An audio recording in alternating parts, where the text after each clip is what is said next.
الحمد لله نحمده ونصلي ونسلم على رسوله الكريم أما بعد فأعوذ بالله من الشيطان الرجيم بسم الله الرحمن الرحيم رسول اللہ صلی اللہ علیہ وسلم کی مبارک سنتوں کا بیان ذکر ہو رہا ہے۔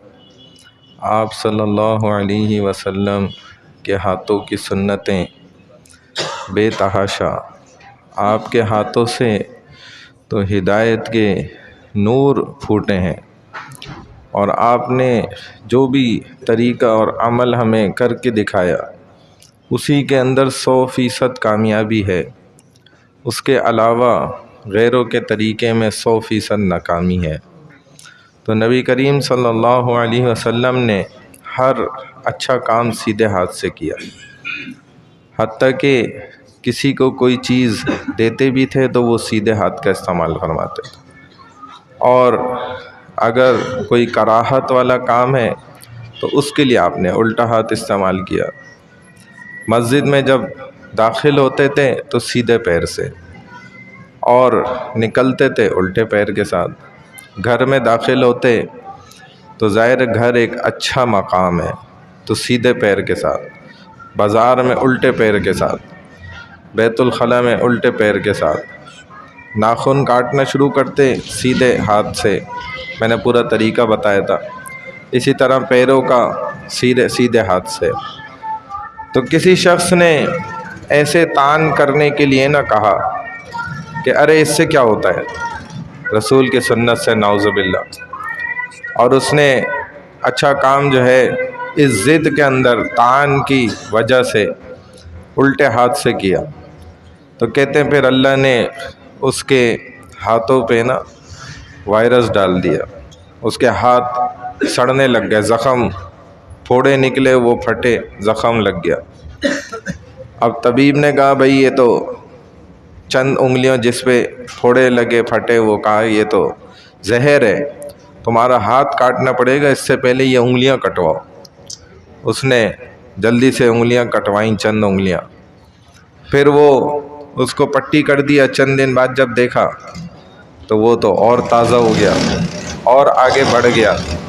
اب اس نے کہا بھئی یہ ساری انگلیاں کٹ جائیں گی ورنہ تمہارا ہاتھ کٹے گا، ساری انگلیاں کٹوا دیں۔ پھر جب زخم چند دن بعد دیکھا، کھولا تو پتہ چلا وہ تو اور بڑھ گیا۔ پھر کہا بھئی یہ ہاتھ یہاں سے کٹوا لو ورنہ پورا ہاتھ یہاں سے کندھے سے کٹے گا، تو اس نے کٹوا لیے، ہاتھ یہاں سے کٹ گئے۔ اب جب چند دن بعد پھر پٹی کھلی تو پتہ چلا جی یہ تو وائرس اور آگے چلا گیا۔ کرتے کرتے یہ ہاتھ یہاں سے کٹ گئے، یہاں سے کٹ گئے۔ اب کوئی اس کو کہنے لگا بھائی لگتا ہے کہ تو نے کوئی غلط عمل کیا ہے، کوئی غلطی کی ہے تم نے جس کی تمہیں سزا پہ سزا ملے جا رہی ہے، تم اس سے توبہ کرو، جان چھڑاؤ۔ پھر کہتے ہیں کہ اس نے سچے دل سے توبہ کری تو اللہ نے پھر معاف فرمایا۔ تو یہ ہوتا ہے۔ ابرہہ کے ساتھ بھی ایسے ہی ہوا تھا، اس نے تو ابھی ارادہ ہی کیا تھا، سوچا ہی تھا، تو بڑے بڑے اس کے ایک دم دماغ میں، سر میں تکلیف شروع ہو گئی۔ اس نے ارادہ کیا بھئی میں اللہ کا گھر نعوذ باللہ کعبۃ اللہ کو گراؤں گا اور اپنا ایک کعبہ بناؤں گا۔ تو سر میں تکلیف شروع ہوئی، اب ایسا درد کہ کوئی کام کر رہا ہی نہیں ہے، اور سردار ہے، قافلے کا بڑا ہے، قبیلے کا، اتنا بڑا اس کا لشکر ہاتھیوں کا۔ تو جب سارے کاہن اکٹھے ہو گئے، جمع ہو گئے، ان سے پوچھا، انہوں نے کہا بھئی یہ سارے طبیبوں نے، کاہنوں نے، ہر ایک نے چیک کر کے پھر کاہنوں نے کہا کہ یہ ضرور تم نے کوئی غلط ارادہ کیا ہے، کوئی غلط فیصلہ کیا ہے، چند دنوں پہلے تم نے کیا کچھ فیصلے ایسے کیے ہیں، ذرا سوچو۔ تو اس نے کہا میں نے ایک فیصلہ تو یہ کیا تھا کہ کعبۃ اللہ کو گرانا ہے، نعوذ باللہ۔ تو کہا بس یہ اسی وجہ سے مسئلہ ہے، اب آپ کو اس عمل سے توبہ کرنی ہوگی، تو یہ آپ کا دماغ صحیح ہوگا پھر، ورنہ آپ کا دماغ خراب اور آپ زندگی سے ہی جائیں گے پھر۔ تو سنت سے اعراض ایک تو اس اس سے کرنا نا کہ بس جی میں عمل نہیں کر رہا لیکن میں مانتا ہوں کہ یہ سنت ہے، لیکن ایک تانے کے ساتھ اعراض کرنا کہ بھئی یہ داڑھی تمہیں اچھی نہیں لگتی، سوٹ نہیں کرتی کیسے بیوقوف انسان ہے، ایسا جملہ کہتے ہیں۔ جو اللہ نے بنائی چیز اس کو انسان کیسے کہہ سکتا ہے کہ یہ سوٹ نہیں کرتا، یہ تمہارے چہرے پہ اچھا نہیں لگتا، تمہاری نظر خراب ہے دیکھنے والی، تمہاری صلاحیتیں خراب ہو گئیں، تمہاری فطرت خراب ہو گئی، لیکن اللہ نے ہر چیز بالکل کامل پیدا کی ہے۔ ایک کانٹا بھی جو اللہ نے بنایا ہے نا یہ بھی کامل ہے، اس کا مقصد جو ہے نا وہ پورا ہوتا ہے، اسی لیے اللہ نے اس کو بنایا۔ تو اس نے بھی تو اللہ سے کہا تھا نہیں اللہ آپ نے مجھے کانٹا بنا دیا، میں تو چبھتا ہوں، تکلیف دیتا ہوں، تو کہا یہ بھی تو ذرا دیکھو کہ کس کے ساتھ تم کو بنایا ہے، گلاب کے پھول کے ساتھ تم کو جوڑا ہے۔ تو لوگ تمہیں بھی محبت سے پکڑیں گے، اور یہی ہوتا ہے آپ جائیں یہ پھول والوں کی دکانوں پہ تو باقاعدہ لوگ کہہ کر وہ کڑی لڑی والا جو ہے نا ڈنڈی والا جس پہ کانٹے بھی ہوں اور پھر گلاب کا پھول ہو تو وہ خریدتا ہوں، کہتے کانٹے ہٹانے نہیں ہیں۔ اس کی وجہ سے تو اللہ نے کہا نا دیکھو تمہاری بھی حیثیت اور عزت بڑھا دی نا، تمہاری وجہ سے پھر حفاظت ہوتی ہے۔ تو یہ اللہ نے جو بھی انسان پیدا کیا ہے نا اس کے اندر اللہ نے ہر چیز بہترین رکھی ہے۔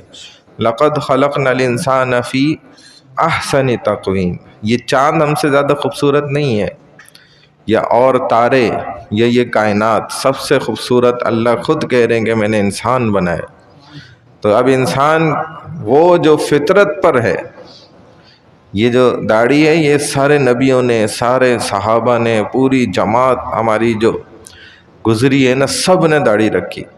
تو یہ اللہ کے رسول صلی اللہ علیہ وسلم کی جتنی بھی سنتیں ہیں، ایک سنت کا بھی مذاق جو ہے یہ اسلام، دائرہ اسلام سے باہر نکال دیتا ہے، نعوذ باللہ، اگر اسی نیت سے وہ مذاق اڑا دے انسان۔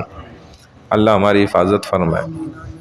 انشاءاللہ مغرب کی نماز کے بعد تعلیم بالغہ کا سلسلہ ہوتا ہے پیر، منگل اور جمعے کے دن، اور اس کے اندر جو ہے علم سکھایا جاتا ہے۔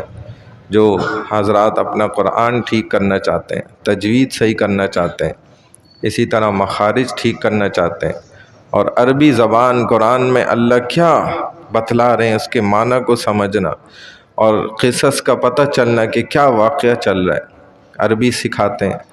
ایسے ہی فقہ، شرعی مسائل ہماری زندگی کے، کہتے ہیں کہ اکیلے میں بیٹھ کر گناہ سے بچ جانا، اتنا علم حاصل کرنا ہر مسلمان پہ فرض ہے کہ وہ اکیلے میں گناہ سے بچ جائے۔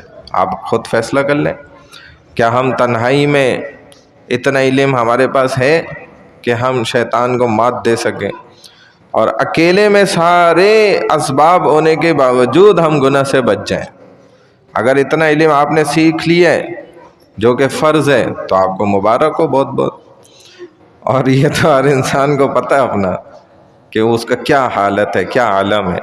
تو اکیلے میں اگر تنہائی میں اس سے گناہ ہو رہا ہے نا، سارے اسباب موجود ہیں اور گناہ ہو رہا ہے، تو اس کا مطلب ہے کہ جو علم سیکھنا فرض ہے، فرض، میں سنت واجب نفل کی بات نہیں کر رہا، جو فرض ہے لازمی ہے، اور اس کا سوال اللہ آخرت میں کریں گے، پوچھیں گے کیوں نہیں تم نے علم سیکھا؟ تو اگر گناہ سے نہیں بچ رہے تو اتنا علم سیکھنا فرض ہے۔ اسی کے لیے تعلیم بالغہ کا اہتمام کیا گیا ہے۔ تمام حضرات کوشش کریں ضرور اس میں داخلہ دیں۔ سبحان اللہ و بحمدہ، سبحانک اللہم و بحمدک، نشہد ان لا الہ الا انت، نستغفرک و نتوب الیک، برحمتک یا ارحم الراحمین۔